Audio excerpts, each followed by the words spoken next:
दास्तान शहजादी चौबोली की। तो करूं पहले तौहीदे यज़दा रकम, झुका जिसके सजदे में अव्वल कलम, सरे लौह रख कर बयाज़े जबीं, कहा दूसरा कोई तुझसा नहीं, सबों का वही दीनो ईमान है, ये दिल है तमाम और वही जान है, किसी से बरावे न कुछ कामे जां, जो वो मेहरबान तो कुल मेहरबान, अगरचे यहाँ क्या है और क्या नहीं, पर उस दिन तो कोई किसी का नहीं, पर उस दिन तो कोई किसी का नहीं, कलम गो ज़बां अपनी लावे हजार, लिखे किस तरह हमद परवरदिगार, लिखे किस तरह हमद परवरदिगार, लिखे किस तरह हमद परवरदिगार। तो जनाब गुलगुना कशाने आरज़े शाहिदे बयान इस तरह फरमाते हैं कि महिमा भगवान शंकर की बनी रहे, ताकि चौबोली की ये दास्तान बारंबार सुनाई जाती रहे और हर युग में और हर दौर में और हर मुल्क में और हर खित्ते में और हर ज़बान में और हर ज़मान व मकान में इस दास्तान को सुनने वाले और सुनाने वाले पैदा होते रहे। तो ये दास्तान शुरू होती है राजस्थान के एक ठिकाने से, जहाँ एक ठाकुर सां की बहुत बड़ी हुकूमत। ठाकुर सां अपने ज़माने के बहुत मशहूर तीरंदाज निशानेबाज थे और तीरंदाजी और निशानेबाजी की मश्क बिला नागा जाड़ा गर्मी बरसात हर सुबह करते थे। वो इस तरह कि अलग सुबह नहा धोकर दांत वाँत माँज कर पूजा पाठ कर कर अपनी ठकुराइन का हाथ पकड़ कर ले जाके उनको छत पे खड़ा करते थे, फिर 108 कदम दूर गिन के जाते थे और कमान साथ के तीर जो छोड़ते थे तो जन जन दन दन करता हुआ तीर ठकुराइन की नथ के आर पार निकल जाता। एक नहीं दो नहीं, पूरे 108 तीर जन जन दन दन ठकुराइन की नथ के आर पार निकलते। हर तीर के साथ ठकुराइन बेचारी मौत को आते और गुजरते आते और गुजरते देखा करती। अजी गोरा रंग, डर और चिंता, गम और परेशानी सब अनाजों पे बारी है। गोरा रंग झुलस के काला पड़ गया, दाना पानी जिस्म को लगना बंद हो गया। हर वक्त जन जन दन दन तीरों की आवाज़ कानों में गूंजा करती। हमें क्या बुरा था मरना अगर एक बार होता, पर ये रोज का 108 बार का मरना कौन बर्दाश्त कर सकता था भला।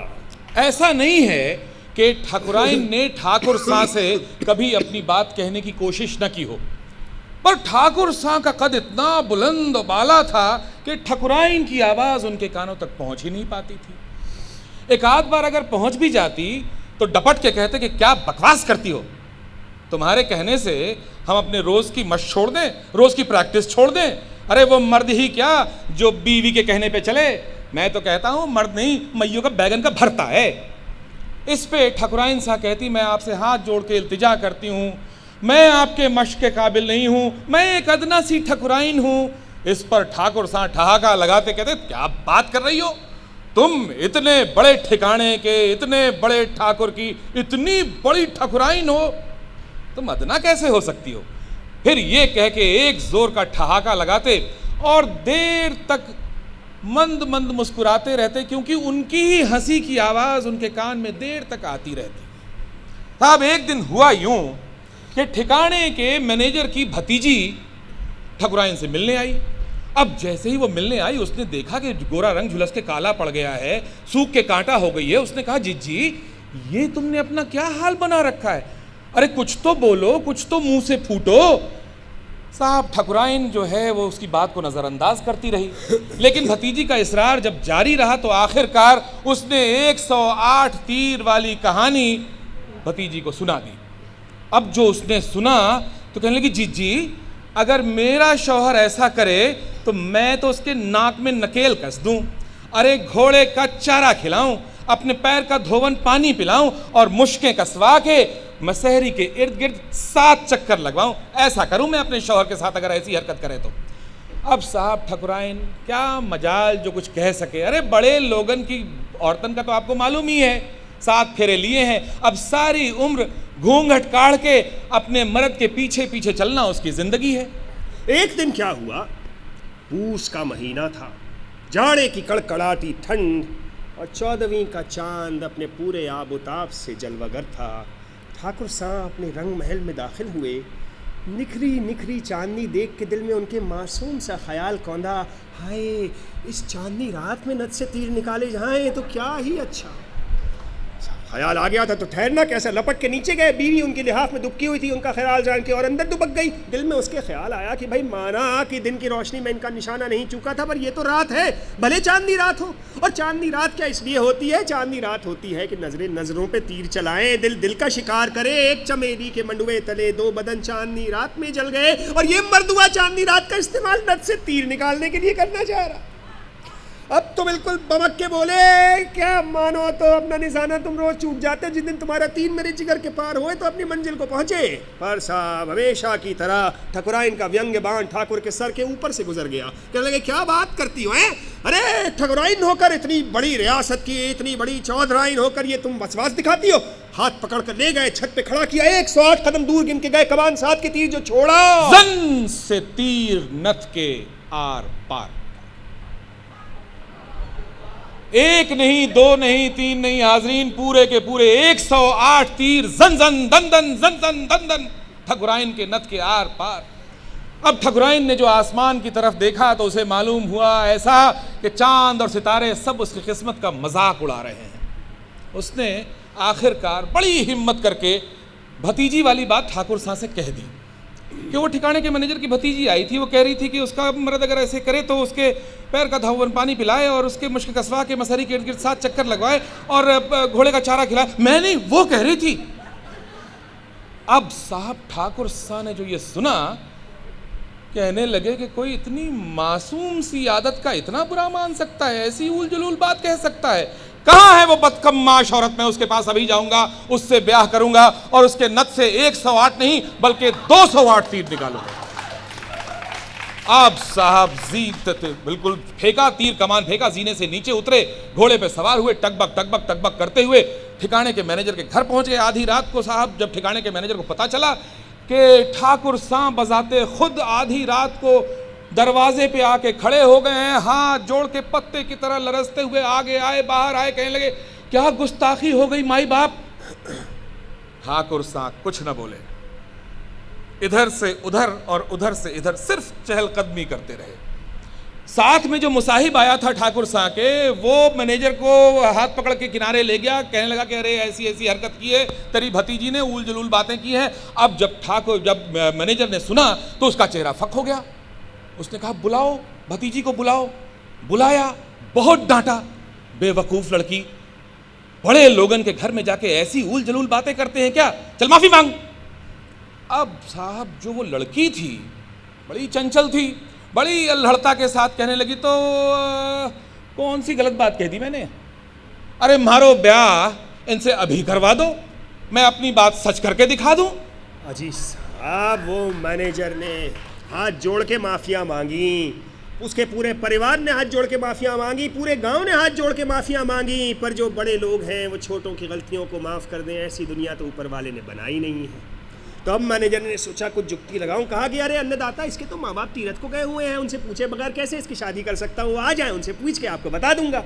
अब तो ठाकुर साहब ऐसे गुस्से से आग बबूला हुए, पैर फटकते हुए चिल्लाए, अरे हम इस रियासत के क्या लगते हैं? माई बाप लगते हैं हुजूर। हम तुम्हारे क्या लगते हैं? माई बाप लगे हुजूर। हम इस लड़की के क्या लगते हैं? बाप लगे हुजूर। अब तो जब हम बाप होते हुए कह रहे कि इससे हमारा ब्याह करा दो, तो तुम बीच में बोलने वाले कौन होते हो? तो साहब उसी वक्त पंडित बुलवाया गया, फेरे दिलवाए गए। जैसी फेरे खत्म हुए, ठाकुर साहब ने नई नवेली दुल्हन को अपने घोड़े पे बैठा रखा, आगे टकबक करते हुए अपने रियासत तक पहुंचे। चांदनी रात खत्म होने में थोड़ी देर थी और चांदनी रात को जाया नहीं करना चाहते थे ठाकुर साहब, इसलिए उसको ले जाके छत पे खड़ा किया, 108 कदम दूर गिन के गए और बोले, अब तेरी नथ से 208 तीर निकालूंगा। इस पर नई नवेली दुल्हन उनकी एकदम बमक के हंसी और कहने लगी, ठाकुर साहब नथ से तीर निकालना ऐसा कौन सा बहादुरी और सूरमाई का काम है? तुम नथ पहन के खड़े हो जाओ, मैं तुम्हारी नथ से 308 तीर निकाल के दिखा देती हूँ। अजीज ठाकुर साहब काटो तो लहू नहीं, इतने जिंदगी भर की मश्क, जिंदगी भर की महारत, इतनी बड़ी मर्दानगी, और ये औरत उसको हंसी खेल में उड़ा रही है। कहे कहाँ है, नथ ले आओ। फिर एकदम से दिल में वसवास पैदा हुआ, कहीं इसने इधर उधर का तीर चला दिया है, जानबूझ के निशाना गया, तुम्हारी तो जान ही चले। नहीं नहीं नहीं नहीं नहीं, तीर चलाना मर्दों का काम है, तीर हम चलाएंगे, तुम यहाँ खड़े हो। तब उनकी नई नवेली दुल्हन बोली, अरे ठाकुर साहब तुम नथ से तीर निकाल के सूरमाई दिखाते हो, इतने बड़े सूरमा हो तो जाओ शहजादी चौबोली का हाथ तो जीत के दिखाओ।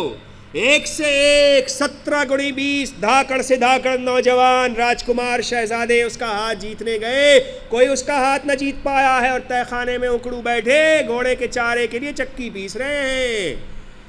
ठाकुर साहब ने सुना, अच्छा कोई इतनी बड़ी चुनौती है। उन्होंने कहा कि लानत है ऐसी जिंदगी पर, पड़ोस के नगर में इतनी बड़ी चुनौती और मुझे कानों कान खबर नहीं। फौरन तीर कमान फेंका, नीचे उतरे, कहा चलो तैयारी करो। आज साहब तैयारी हुई, जीन बख्तर खोट तलवार, इस तरह जैसे जंग पे जा रहे हों। साहब तैयार हुए, घोड़े पे बैठे, मूंछों पे ताव दिया। घोड़े को एड़ लगाने वाले थे कि कहने लगे मुसाहिबों से कि सुनो, हम इस रास्ते से चौबोली के नगर जा रहे हैं, 7 दिन बाद उसका हाथ जीत कर हम वापस लौटेंगे। तुम दूर उफक पर धूल का मुरगला उड़ते हुए देखना, समझ जाना कि हम चौबोली का हाथ जीत करके आ रहे हैं और हमारे इस्तकबाल की तैयारी शुरू कर देना। मुसाहिबों ने कहा मरहबा हुजूर मरहबा, आप जैसा सूरमा जियाला कोई युगों युगों में पैदा नहीं हुआ है। भीम और अर्जुन भी आपके सामने पानी भरते हैं। अरे साहब ये बताइए कि अर्जुन ने भी कभी द्रौपदी के नथ से 108 तीर निकाले थे भला? अरे आप तो बड़े सूरमा जियाला हैं। ये सुन के ठाकुर सा फूल के कुप्पा हुए, घोड़े को एड़ दी, सरपट चौबोली के नगर रवाना हो गए। वहां पहुंचे, एक सराय में डेरा डाला, पूछा भाई चौबोली को जीतने की क्या शर्त है? पता चला कि चौबोली ने यह कसम खाई है कि जो एक रात में 4 बार उससे बुलवा लेगा वो उसके हाथ लेगी, उससे शादी करेगी, और जो नहीं बुलवा पाया फिर वो सारी जिंदगी उसकी आज़ादी तक कैद खाने में उकड़ू बैठा घोड़े के चारे के लिए चक्की पीसेगा। ठाकुर साहब ने नया नया पीताम्बरी कुर्ता पहना, पीताम्बरी धोती पहनी, तिलक माथे पे लगाया, साफा पहना, मूंछों को ताव दिया, नए नए जूते पहने, चरमर करते हुए तलवार पकड़कर वहां पहुंचे जहां नगाड़े रखे थे उम्मीदवारी के ऐलान के लिए। ऐसे जोर से उन्होंने नगाड़े पे चोप दी कि पूरे शहर में शोर मच गया। अजीब नगाड़े तो बहुतों ने बजाए थे, पर वो 17 गुणी 20 नाजुक हाथों चिकने चेहरे वाले जो नौजवान आए थे चौबोली से 4 बार तो क्या एक बार भी ना बुलवा पाए थे, और तहखाने में उकड़ू बैठे घोड़े के चारे के लिए चक्की पीस रहे थे। उस तहखाने में इतने नौजवान बंद थे और इतना चारा पीस रहे थे कि उस शहर में कोई मुफ्त में भी घोड़े का चारा लेने को तैयार न था। पर साहब इस बात तो बड़े जोर शोर से नगाड़े पर चोट पड़ी थी। राजा रानी चौबोली के माँ बाप की उम्मीदें भी जाग गई थी। शाम हुई, चौबदार आया, ठाकुर साहब को बड़े अदब और एहतराम से वहाँ ले गया जहाँ चौबोली की बारादरी थी। ठाकुर साहब वहाँ पहुँचे, देखा क्या वसी व अरीज बारादरी है। हज़ारों पील जोत के दिए जलते हैं, किमखाब और जरदोजी के पर्दे लटकते हैं। उस पर एक मुरब्बा मसहरी है जिस पर शहजादी चौबोली घूंघट काढ़े हुए बुक्के नूर बनी बैठी है। ठाकुर साहब ने जो चौबोली के हुस्न को देखा, उसकी जगमगाहट देखकर जी सनसना गया, हाथ पैर की क़ुव्वत जाती रही। करीब था कि गश खा जाए कि अपने तई संभाला, तलवार की मूठ के तई चौबोली को देखा, मुंह खुला हुआ देखा तो देखते ही रह गए। इस अरसे में सुबह हो गई। अब साहब चौबदार आया, उसने उनका शाना हिलाया, वो चमके बमके, फिर कहने लगे कि अरे हटो, जो शख्स अपनी बीवी के नथ से 108 तीर हर रोज हर रात निकालता हो, अरे उसके लिए चौबोली को 4 बार बुलवाना कौन सी बड़ी बात है। चौबदार कहाँ मानने वाला था, उसने कहा हुजूर ऊपर देखिए, आसमान में सूरज निकल आया है, और एक धक्का दिया कि सीधे तहखाने में जाके गिरे। उनके सामने चारे की बोरी रखी, उसको चक्की के सामने बिठाया और कहा पीसो। जहां कैद खाने में जो कैदी मौजूद थे, एक से एक धाकड़ नौजवान देख के जोर जोर से ठाकुर साहब को हंसने लगे कि इस दुनिया में बेवकूफ़ों की कमी नहीं, एक ढूंढो 1000 मिलते हैं। और उधर ठाकुर साहब के नगर में जहां से आन बान शान के साथ चौबोली का हाथ जीतने आए थे, साहब 7 दिन गुजर गए, 8 दिन गुजर गए, 9 दिन गुजर गए, धूल का मुरगला तो क्या एक जर्रा भी उफक पे उड़ता हुआ नजर नहीं आया। हाँ, 10वें दिन खबर ये जरूर आई कि इतने आन बान शान के साथ चौबोली का हाथ जीतने जो ठाकुर साहब गए थे, ठाकुर साहब चौबोली को देखते चुप हो गए और उनकी ही बोलती बंद हो गई, और अब तहखाने में बैठे उकड़ू घोड़े का चारा पीस रहे हैं, चक्की चला रहे हैं। और चक्की चलाने में, चारा पीसने में वो महारत हासिल नहीं है जितना तीरंदाजी में उनको महारत हासिल है, पर इतना चारा पीसने के लिए है और इतना वक्त है कि इस फन में भी एक न एक दिन महारत हासिल कर ही लेंगे। तो जब उनकी गिरफ्तारी की खबर आई तो जो उनकी नई नवेली दुल्हन थी छोटी ठकुराइन जिसे ब्याह के लाए थे, उसने सबसे कहा कि मैं तो अब भाई तीर्थ यात्रा को जाती हूँ, यहाँ रह के क्या करूँगी। वो खुद पहुँची चौबोली के नगर। एक सराय में मर्दाना लिबास ज़ेब तन किया, ठाकुर साहब का कुर्ता पहना, धोती पहनी, साफा लगाया, नकली मूछें लगाई, कुंडल कानों में दिए, ठाकुर साहब की तलवार हाथ में ली और वहाँ पहुँची जहाँ नगाड़े रखे थे। अजीब, वहाँ तैनात पहरेदारों ने कहा, ए लड़के आया है क्या है? दूध के दांत टूटे नहीं, अभी चलाया चौबोली का हाथ टूट, भाग यहाँ से। पूरे शहर में खबर फैल गई कि एक ऐसा कमसिन नौजवान जिसकी अभी मसें भी नहीं भीगी हैं चौबोली का हाथ जीतने आया है। हाय, उसकी ज़िंदगी का सूरज अभी तुलू भी ना हुआ था कि गुरूब हुआ चाहता है। शाम हुई, चौबदार आया, बड़े अदब और एहतराम से उनको ले गया वहाँ जहाँ चौबोली का महल था। छोटी ठकुराइन वहाँ पहुँची, देखती क्या है, वही पर्दे जरदोज़ी के, वही पील जोत के दिए, वही शहज़ादी चौबोली घूंघट काढ़े बैठी है। अरे जब उन्होंने चौबोली को देखा तो उनकी समझ में ना आया कि चौबोली उन पील जोत के दियों की रोशनी में जगमगाती है या वो पील जोत के दिए उसके हुस्न की छमा से अफरोज़ हैं। अरे चौबोली की एक झलक पाने के लिए सारी ज़िंदगी कैद खाने में चक्की पीसना रवा था। चौबोली ऐसे बेमिसाल हुस्न की मलका थी, ऐसा उसका तेज था कि आदमी सारी ज़िंदगी के लिए कैद खाने में घुटता रहे तो भी एक दीदार पाने के लिए वो सस्ता सौदा था। छोटी ठकुराइन चौबोली के सामने आलथी पालथी मार कर बैठी, पूरे कमरे पे उस बारादरी पर एक तायराना नज़र डाली और बोली, मैं एक किस्सा गो हूँ, किस्से सुनाना मेरा पेशा है। पर भाई किस्से कहानियाँ सुनने सुनाने का एक तरीका होता है कि इसमें हूँ करके हुकारा भरना होता है। तो चौबोली तो ना तो हूँ करेगी, ना हाँ करेगी, ना मेरे किसी सवाल का जवाब देगी। तो जो मैं किस्सा सुनाने जा रहा हूँ उस पे हुकारा कौन भरेगा? क्योंकि मसल मशहूर है कि जैसे नमक बिन खाना, जैसे शक्कर बिन शरबत, जैसे शीरा बिन शिरीनी, वैसे हुकारा बिन कहानी। तो साहब ये सुन के वहाँ खामोशी छाई रही, किसी ने कोई जवाब ही ना दिया। वो मसहरी चुपचाप बैठी रही, वो पर्दे जरदोजी के वैसे ही खामोशी से लटकते रहे, वो दिया पील जोत का वैसे ही चुपचाप जलता रहा। चौबोली के गले में पड़ा हुआ जड़ाऊ हार बिल्कुल खामोश रहा। जो चुनरी जो चौबोली ने ओढ़ रखी थी वो भी कुछ न बोली। चारों तरफ बिल्कुल सुकूत का आलम। तो इस किस्सा गो ने अपना बयान दोहराया कि भाई जैसे नमक बिन खाना, जैसे शक्कर बिन शरबत, जैसे शीरा बिन शिरीनी, वैसे ही हुकारा बिन कहानी। तो मैं जो कहानी सुना रहा हूं उस पे हुकारा कौन भरेगा? बोलो, हुकारा कौन भरेगा?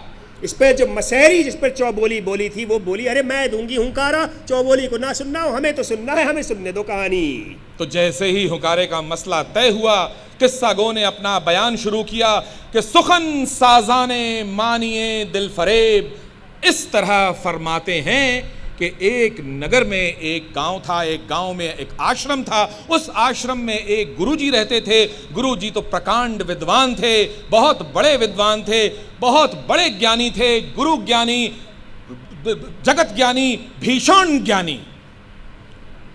गुरुजी का काम ये था कि हर रोज नित्य कर्म करके, स्नान ध्यान करके अपना प्रवचन सुनाते थे शागिर्दों को, चेलों को। तो एक दिन ऐसे ही प्रवचन दे रहे थे, कहने लगे कि भाई देखो, इस दुनिया में एक से एक अजूबे हैं, पहचाने नहीं जाते। आम लोगों की शक्ल में इधर उधर घूम रहे होते हैं, एक से एक हुनरमंद, एक से एक अजूबे। इंतखाब चाहिए, नज़र चाहिए उनको देखने के लिए, उनको पहचानने के लिए। और वो लोग जो खुद अपने मुंह मियाँ मिट्ठू बनते हैं, अपना ढिंढोरा खुद पीटते हैं, पास जाओ कुरेदो तो खोखले हैं, बिल्कुल नामाकूल। अब इस एक चेला जो था उसने कहा कि गुरुजी हर रोज एक प्रवचन देते हैं, आज इनकी परीक्षा लेनी चाहिए। ये बात दिल में ख्याल करके वो आश्रम से बाहर निकल गया। अब साहब विधि का विधान देखिए कि कुछ ही दूर चला था कि उसने देखा कि एक खेत के किनारे एक क्यारी के ऊपर एक आदमी उपड़ू बैठा हुआ है और देर से टकटकी लगाए न जाने क्या आसमान की तरफ देख रहा है। वो उसके पास पहुंचा, बोला, ए भाई क्या देख रहे हो? अरे पूछो मत यार। अरे बताओ तो सही। अरे यार एक तीर छोड़ा था यार आसमान में यार, 3 महीने हो गए वापस ही नहीं आ रहा। 3 महीने पहले तुमने आसमान में तीर छोड़ा था, वो अभी तक नहीं आया। वो एक कह ही रहा था कि एक तीर आसमान से आया, जन जमीन के अंदर चला गया, देखा 67 गज अंदर गया, अब निकालता हूँ इसको बाहर। ये कह के उसने एक तीर जमीन में मारा, सुर करके 2 तीर जमीन से निकले और आसमान में जाके गुम हो गए। उसने कहा भाई कमाल हो गया, ये विधि का विधान देखो, गुरुजी ने अभी अभी बताया था कि एक से एक अजूबे घूम रहे हैं। मैं थोड़ी ही दूर चला था, एक ऐसा नायाब अजूबा मिल गया, तुम्हें मालूम भी है कि तुम कितने बड़े अजूबे हो, चलो हमारे साथ। ये कह के उसको साथ लिया और गुरु का स्मरण करके उनको प्रणाम किया। भाई आगे बढ़ा, क्या देखता है, एक आदमी एक पहाड़ी पे खड़ा हुआ है, सामने कुछ दिखाई नहीं दे रहा, लेकिन ये पता नहीं किस बात पे जोर जोर से चिल्ला रहा, किलकारियां मार रहा है, हंसे जा अरे रहा है। काली वाली आगे निकल गई, अरे लाल वाली आगे निकल गई, अरे सफेद वाली जीतेगी, अरे सफेद वाली जीतेगी, सफेद वाली आगे निकल रही है, अरे काली वाली फिर आगे निकल गई, अरे लाल वाली, कौन सी अरे काली वाली? कुछ में, अरे कुछ में घोड़दौड़ चल रही है, रुक जाओ, अरे काली वाली आगे निकल गई। काली कुछ यहाँ से कितनी दूर होगा? 1700 कोस तो है।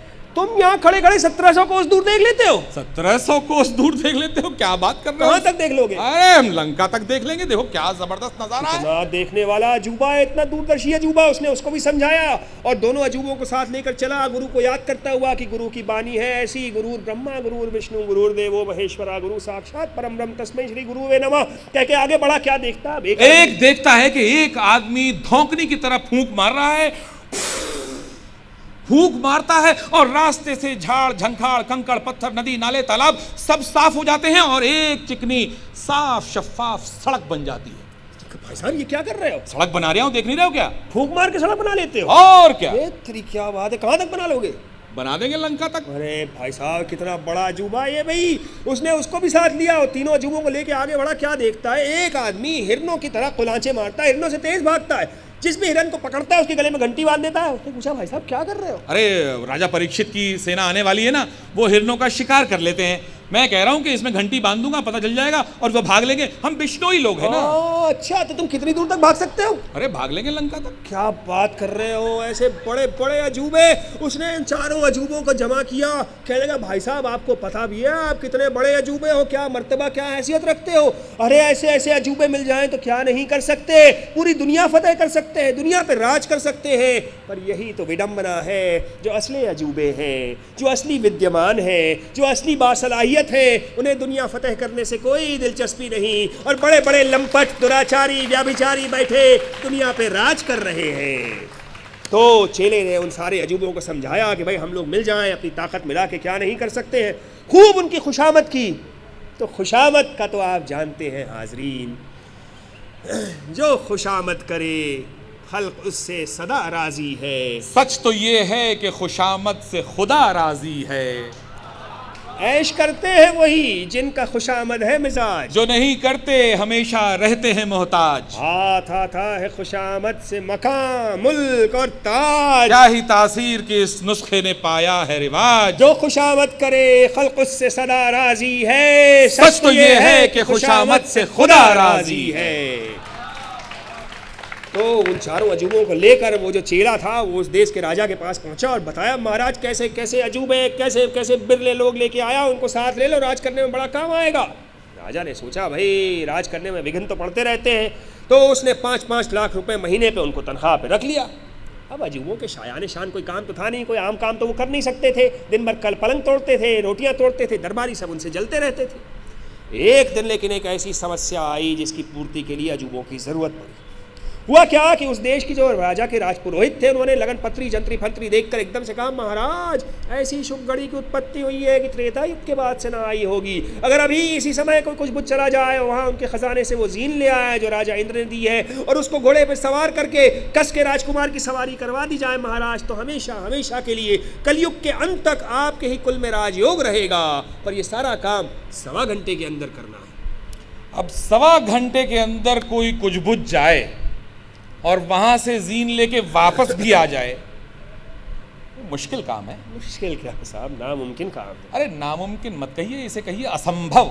असंभव मैं तो कहता हूँ अकल्पनीय है। 1700 कोस कौन जाके 1.25 घंटे में आ जाएगा? जी अकल्पनीय है, मैं तो कहता हूँ ये कोरी गप है बंगालियों की उड़ाई हुई।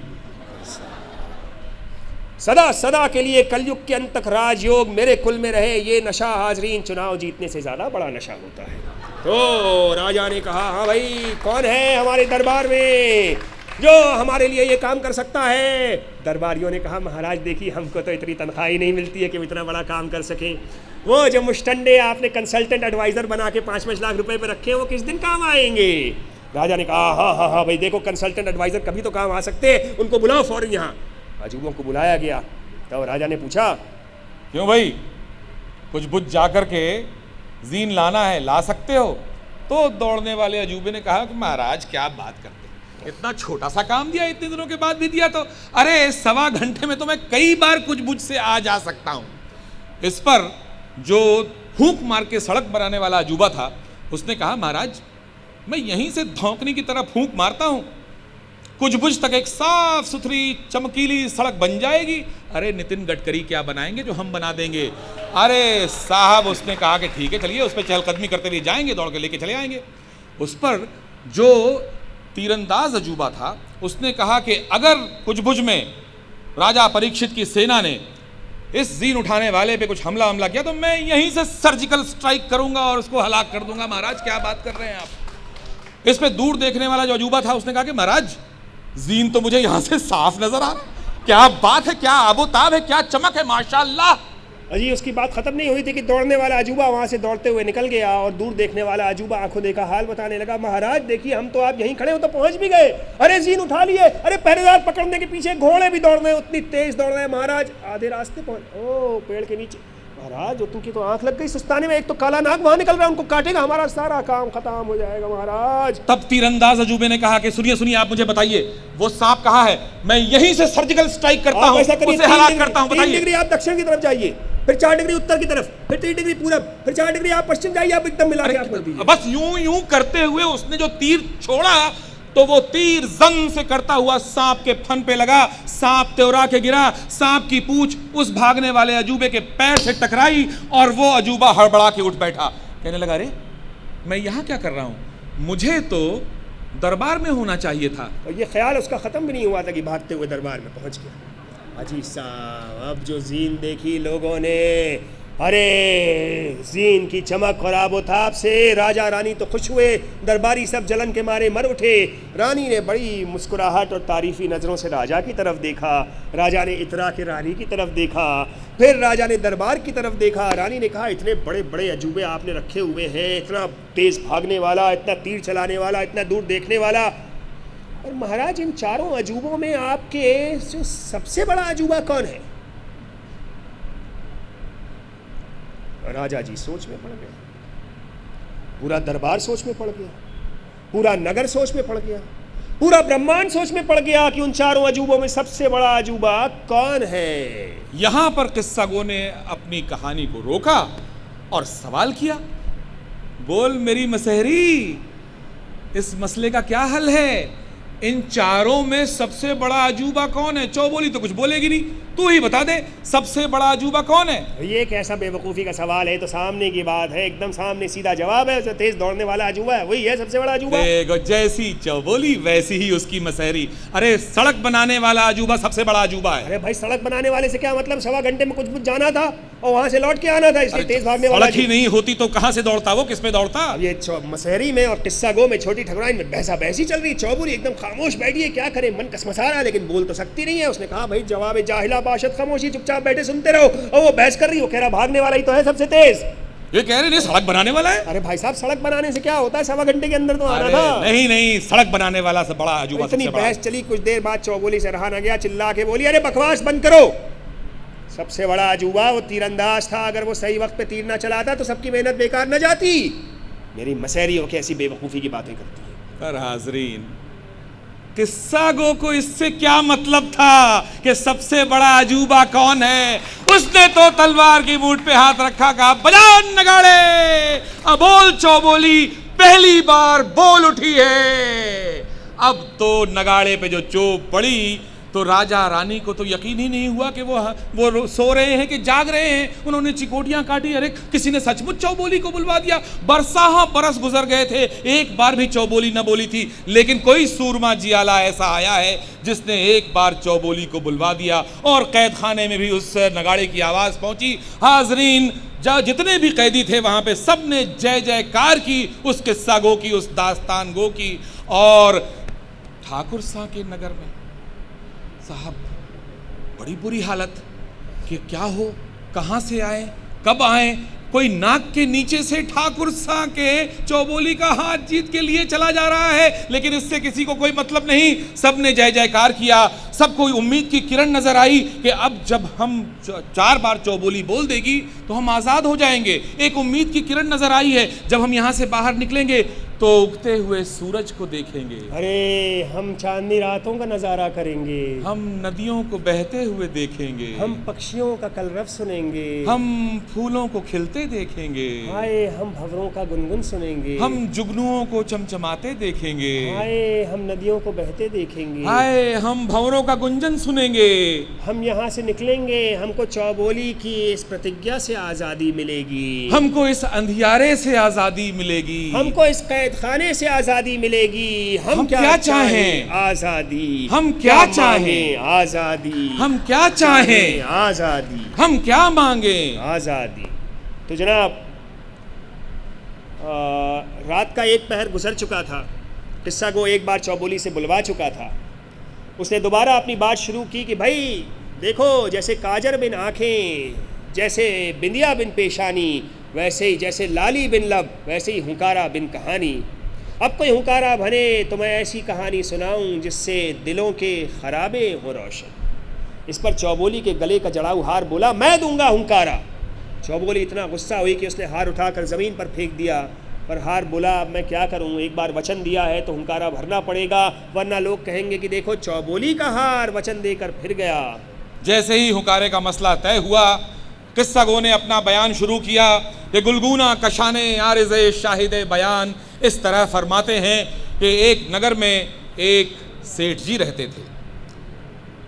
इतने बड़े सेठ थे, इतने अमीर सेठ थे, इतने जगत सेठ थे, धन्ना सेठ थे, हीरा सेठ थे, नगर सेठ थे, कि बहुत बड़े सेठ थे। अरे अंबानी से भी बड़े, अदानी से भी बड़े। सेठ जी की शादी हुई, अपनी नई नवेली दुल्हन को लेकर के अपने रंग महल में दाखिल हो ही रहे थे कि एक पंडित जी महाराज ड्योढ़ी पे आके खड़े हुए, हाथ जोड़ के कहने लगे कि महाराज ऐसी शुभ घड़ी की उत्पत्ति हुई है कि द्वापर युग के बाद आज पहली बार ऐसी घड़ी आई है। इस घड़ी के मुताबिक अगर कोई दूर नगर को निकल जाए व्यापार करने के लिए बिना किसी इंद्री का भोग किए तो उसके हाथ कुबेर का खजाना लगेगा। अब जो सेठ जी ने सुना कि वाह, साक्षात लक्ष्मी को ब्याह कर लाए हैं, देखो देखो कैसी बात हो गई। उन्होंने कहा सुहाग रात भी ना बनाऊंगा, मैं इसी समय दूसरे नगर को जाऊंगा और वहां से व्यापार करके करोड़ों रुपए कमा के लेके आऊंगा। अब जो नई नवेली दुल्हन थी उसके अरमानों पे ऐसा लगा कि घड़ों पानी पड़ गया। साहब क्या सोच के ब्याह करके आई थी और क्या हो रहा है। उसने हाथ जोड़ के कहा, सेठ जी आपको जाने की क्या ज़रूरत है, अरे सुहाग रात बना के चले जाइएगा अगर जाना ही है तो। और आपको जाने की ज़रूरत ही क्या है, आपके पास तो इतनी दौलत है कि 7 पुश्तें क्या 14 पुश्तें बैठ करके खा सकती हैं। कहने लगे बेवकूफ़ औरत, दौलत की आबोताब और चमक सूरज की रोशनी से भी तेज़ होती है, तुम्हें क्या मालूम, मैं इसी वक्त जाऊंगा। और कमाता किस लिए इंसान, घर परिवार के लिए तो कमाता है। ये कह के उसको रोता हुआ छोड़ करके घोड़े पे सवार हुए और सरपट दूसरे नगर व्यापार करने निकल गए। उनकी नई नवेली दुल्हन उदास सूनी आंखों से उन्हें जाता हुआ देखती रही। पहले उसे लगा कि उसके साथ मजाक हुआ है, पर जब दिन हफ्तों में और हफ्ते महीनों में बदल गए तब उसे समझ में आया कि सच्चाई यही है कि उसका शौहर ऐन सुहागरात पर उसे छोड़कर चला गया है। सच्चाई यही है कि दुनिया में किसी चीज़ का कोई मोल नहीं है, मोल है तो सिर्फ पैसे का। सेठ जी को गए कई महीने गुजर गए। सेठानी धीरे धीरे उनकी गैर मौजूदगी की आदी हो गई थी। एक दिन सेठानी अपनी अटारी पर खड़ी नहा धो के गीले बाल संवारती थी कि इत्तेफाक से उसकी ठीक सामने की अटारी पर उस रियासत के राजा साहब निकल आए। राजा साहब ने सेठानी को देखा, सेठानी ने राजा साहब को देखा, दोनों एक दूसरे को देखते रह गए देर तक, अपलक एक तक। अगले दिन फिर वहाँ वो दोनों आके खड़े हुए, एक दूसरे को निहारने लगे। फिर ये उनका मामूल बन गया, रोज़ खड़े होते एक दूसरे को देखते रहते, न वो कुछ कहती न ये कुछ कहते। आखिर जब एक दिन ऐसे ही 15 दिन गुजर गए तो राजा साहब बोले, भाई कब तक यूँ ही खामोश रहे और चुप रहे, हम कब तक ना अपने जज्बात का इजहार करें। हम ना बाबा ना, मैं तो सांस भी लेती हूँ तो सास को खबर लग जाती है। देवरानी जेठानी ननद सब मेरी फिराक में रहती हैं, आप ही कोई जतन कीजिए। तो राजा साहब ने कहा, तुम फिक्र न करो प्रिय, मैं चुपचाप सबकी नज़रों से बचाते हुए एक सुरंग बनवाऊंगा अपने महल से तुम्हारी कोठी तक, दुनिया को कोई खबर न होगी, और जब वो सुरंग बन के तैयार हो जाएगी तब तुम दुनिया की नज़रों से बचते बचाते चुपचाप मेरे पास आना, तब हम दोनों का मिलन होगा। हाँ, थोड़ा इंतज़ार करना पड़ेगा। ये कह के उन्होंने चुपचाप बिल्कुल खामोशी से सुरंग का काम शुरू करवा दिया, किसी को कानो कान खबर नहीं। लेकिन इत्तेफाक की बात देखिए हाजरीन कि उस नगर में एक बड़ा मशहूर चोर रहता था जिसका नाम था खपड़ियाऊ। उसे ये खबर लग गई कि ऐसे ऐसे मंसूबे बन रहे हैं और एक सुरंग खोदी जा रही है। उसने अपने दिल में ख्याल किया कि जब सेठानी अपने यार के साथ रंगरलियां मना के वापस लौट रही होगी तब उसके सामने वो कूद जाएगा, कूद के खड़ा होगा और उसके सारे जेवर लूट लेगा। अपनी बदनामी की वजह से वो किसी से कुछ कह भी ना पाएगी। जनाब वो दिन आया जब सुरंग का काम पूरा हुआ। सेठानी ने 16 श्रृंगार किए, हाथ पांव महावर से रंगे, पोर पोर छल्ले पहने, लहंगा गिंगाम का पहना, चुनरी सुर्ख रंगी ओढ़ी, सिंदूर मांग में भरा, पट्टियाँ पार के काजल आँखों में लगाया, झुमके और मुर्कियाँ कानों में पहनी, हाथों में पहुँचियाँ, पाँव में कड़े, पैर की 10 उंगलियों में अनवट पिछवे पहनकर चली गोरी पी के मिलन को चली। सुरंग का रास्ता तय करके ऊपर पहुँची जहाँ राजा साहब का कमरा था। देखा वो वहाँ लेटे, आँख बंद किए, एक दासी उनके पैर दबाती है। दासी उनको देखकर सजी सवरी सारा मफहूम भाप गई और मुस्कुराते हुए चली गई। सेठानी ने सोचा राजा साहब को क्या उनकी नींद में खलल डालना, मुखिल ना हूँ। वो जाके दासी की जगह बैठी, पैर दबाने लगी। कुछ देर बाद राजा साहब बोले, जा बेटी, जाके सो जा। जो बेटी लफ्ज़ सुना सेठानी ने उनके हाथ जहाँ थे वहीं जमे रह गए। कुछ देर बाद फिर राजा साहब बोले, सुना ना बेटी तूने, जा जाके सो जा। ये कहकर उन्होंने पैर खींचे, सेठानी के कंगन खनखनाए, उनकी आंख खुली, देखा सामने बैठी है सेठानी। बोले, ये क्या गजब किया, मैंने तुम्हें बेटी बोल दिया। साहब बेटी कहते ही उनकी नियत का फतूर, आत्मा का मैल सब छूमंतर हो गया और बोले, जा बेटी जा, अब तुझे बेटी मैंने कही दिया है, शायद ईश्वर को यही मंजूर था। अब बेटी कही दिया है तो मैं तुझे आज से अपनी मुंह बोली बेटी मानता हूँ। ये कह के अपने गले से जड़ाऊ हार उतारा और सेठानी के हाथ में देते हुए कहने लगे कि अब तू घर जा बेटी, और ये सगन के तौर पे मुझसे ले ले अपने बाप की तरफ से, और अब तू घर जा, वरना व्यर्थ में ये दासियाँ मेरे और तेरे संबंध के बारे में अनर्गल बातें करेंगी। सेठानी भारी मन से, भारी कदमों से सुरंग में दाखिल हुई। क्या सोच के आई थी, क्या हो गया? वो दाखिल ही हुई थी कि खपड़ियाऊ चोर कूद के उसके सामने आया और कहने लगा, हा हा, मना ली अपने यार के साथ रंगरलियां। क्या बकते हो? अरे मैं गई तो थी किसी और इरादे से, मैं स्वीकारती हूँ, लेकिन विधाता को कुछ और ही मंजूर था। ये कहकर सारी रुदाद उन्होंने खपड़ियाऊ को सुनाई। उसको कुल बात पे यकीन आ गया। उसने कहा, बाप बेटी? हाँ हाँ, बाप बेटी। उसने कहा, बहन मैं तुझे आज से अपनी बहन बनाऊंगा। और ये कह के उसने अपने खीसे से 4 चवन्नी निकाली, उसके हथेली पे रखा और बोला, जा बहन जा, सगन के तौर पे ये रख और ता कयामत तेरा ये भाई तेरी रक्षा करेगा। अब साहब ठकुराइन भारी कदमों से खुद को घसीटती हुई जिंदा लाश की तरह वहाँ पहुँची कमरे में, तो क्या देखती है, विधाता का करनी, करता की करनी देखिए कि उसके सामने कौन खड़ा था? सेठ जी, जो बिना बताए वापस लौट आए थे उसी वक्त। सेठ जी ने सजी सवरी सेठानी को रात के कहीं आते देखा। माथा उनका ठनका, आशंका से कहने लगे, अच्छा लगता है तुमको मेरे आने की खबर हो गई थी, तभी तुम ऐसी सजी सवरी आ रही हो। सेठानी से सोचा बात को दबा दूँ। फिर उसके दिल में सच्चाई का बीज अंकुरित हुआ कि भाई एक ना एक दिन तो ये राज खुलेगा, कल मुही तो कहलाऊंगी, झूठी बनने का पाप क्यों मोल लूँ। ये सोचकर सारी रुदाद उसने सेठ जी को सुना दी। सेठ जी को लगा, अरे हज़ारों हाथी धम धम करते हुए उनके ऊपर से गुजर गए। उन्हें गुस्सा तो बहुत आया। फिर उनके दिल में ये सच्चाई का बीज अंकुरित हुआ कि भाई देखो, इसमें गलती तो तुम्हारी ही थी। अगर ऐन सुहाग रात के वक्त तुम उसे छोड़कर ना जाते तो ये नौबत ना देखने को मिलती। भाई भरा बादर कहीं तो बरसेगा। फिर ये सोचकर कि कुछ हुआ भी तो नहीं था, उन्होंने सेठानी को माफ़ किया और दोनों एक दूसरे की बाहों में समा गए। यहां पर किस्सा गो ने अपने बयान को रोका और उस हार से पूछा कि बोल मेरे हार, डाल कुछ इस मसले पे रोशनी की फुहार। इन चारों में सबसे ज्यादा ईमानदार कौन है? वो सेठ जी, वो सेठानी, खपड़ियाऊ चोर या राजा जी? अरे साहिल, फिर वही बात किससे अच्छे सुनाता है, सवाल बेवकूफ़ी के करते हो। अरे भाई साहिल सी बात है, वो सेठ जी जिन्होंने अपनी बीवी की सारी सच्चाई जानकर उनको माफ़ किया, उनसे ज़्यादा सच्चा और ईमानदार कौन होगा? अरे फिर वही बात, चौबोली की कहार जो है वैसे ही बेतुकी बातें करेगा। अरे सबसे ज्यादा ईमानदार खपड़ियाऊ चोर हुआ। है चोर? अरे भाई सेठ जी की बीवी राजा साहब के पास गई, चोर का इसमें क्या महल है? या तो वो ईमानदार या ये ईमानदार। अरे जिसका पेशा ही चोरी करना है, जो उचक्का है, अगर वो ईमानदारी का सबूत दे तो सबसे ज्यादा ईमानदार वो हुआ ना। ये बहस फिर से चौबोली कसमसा रही है, लेकिन बोलना नहीं चाह रही। उधर हार अपनी बेवकूफ़ी और ये अपनी बेवकूफ़ी किए जा रहे हैं। अरे भाई, अरे राजा साहब सच्चे हैं या सेठ जी सच्चे? खपड़ियाऊ चोर कहाँ से आ गया बीच में इसमें? वो कह रहा नहीं खपड़ियाऊ, कह रहा नहीं राजा साहब, वो कह रहा नहीं। एकदम से चौबोली चिल्लाई, बकवास बंद करो। अरे सबसे सच्ची और ईमानदार सेठानी है।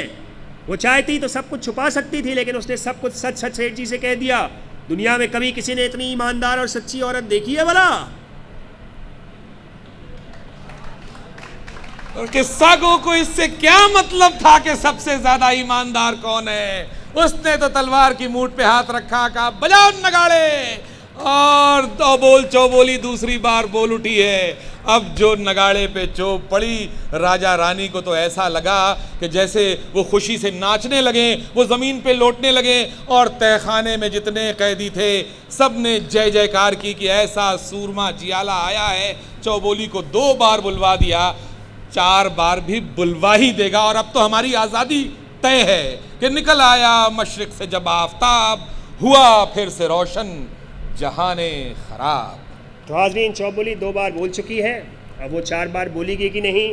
ठाकुर साहब का क्या होगा, छोटी ठकुराइन का क्या होगा, चौबोली का क्या होगा, दास्तान का क्या होगा, ये सब बातें जानने के लिए आपको, जैसा कहते हैं हमारे गोरखपुर में, टिकस लेके आना पड़ेगा हाज़रीन। तो बहुत शुक्रिया आप सबका।